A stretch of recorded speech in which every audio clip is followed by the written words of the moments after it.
The message was simple. I had just buried my husband overseas. The flight home was long, my chest still heavy with grief. I didn't ask for comfort, just a ride. My brother replied first, "We're busy, try Uber."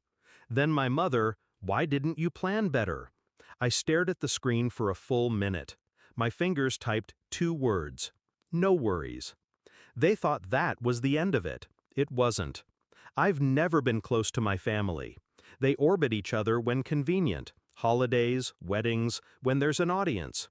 But when life gets messy, they vanish. It's been like that since I was a teenager. When I married Michael, they showed up for the photos, drank at the open bar, then disappeared until Christmas. Michael saw it for what it was. He told me, "You can't expect love from people who only understand transaction." I didn't want to believe him. Then came his illness. Months of treatments, hospital stays. They visited once.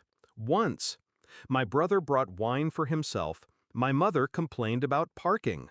When Michael died, they sent a group text. "So sorry for your loss. Let us know if you need anything." I needed them to mean it. They didn't.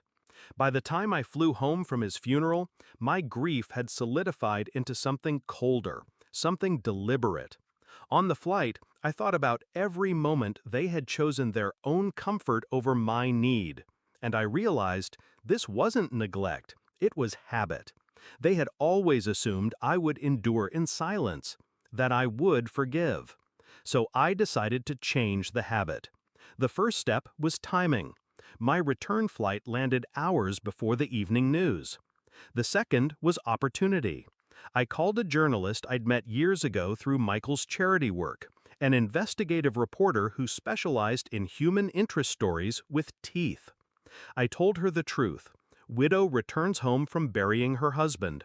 Family refuses to pick her up. She listened in silence, then said, "I'll be at the airport." The third step was the hook. I didn't just walk off that plane, I walked off with Michael's folded flag in my hands. He had been a veteran. The airline had offered to honor him when I landed. I said yes.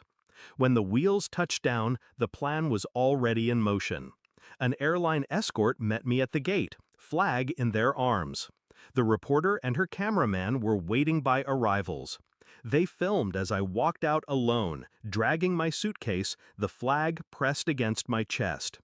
They filmed me glancing at the curb. Empty. They filmed me pulling out my phone, scrolling past the "try Uber" and "plan better" messages.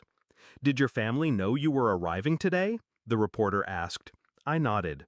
They knew. By the time I reached home, yes, in an Uber, the footage was already being edited. She called that evening. "It airs at 7. You should watch." I didn't. I didn't need to. At 7:13 p.m., my phone started buzzing. First my mother, then my brother, then my aunt, cousin, sister-in-law. I ignored them. They kept calling. By 7:25, the group chat was exploding. "Why would you do this to us? You made us look like monsters. We didn't know it was going to be on TV." Finally, my brother sent, "Take it down, now." I typed back, "No worries." The segment went viral by morning. Clips all over social media. My quiet walk through the terminal, the folded flag, the empty curb. The messages on screen, the narrator's voice, sometimes the silence of those closest to us speaks the loudest. People commented, thousands, calling them selfish, cold. Some found their Facebook profiles. Others messaged me. Strangers offering rides, meals, condolences. My mother called again, her voice shaking. "You've destroyed our reputation." "No," I said. "You did that when you decided I wasn't worth the drive." They stopped trying to reason with me after that, mostly because there was no defense. It wasn't a misunderstanding. It wasn't bad timing. It was exactly who they were. And now, everyone else knew it too.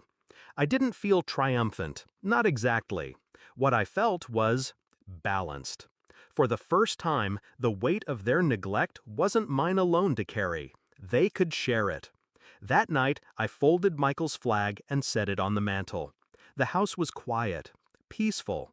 People think revenge has to be loud, messy, even cruel. It doesn't. Sometimes all it takes is holding up a mirror and letting them see what everyone else sees. If they ever wondered why I stopped answering their calls after that, the answer is simple. You don't invite yourself back into my life after you've made it clear you wouldn't even drive 20 minutes to meet me at the curb.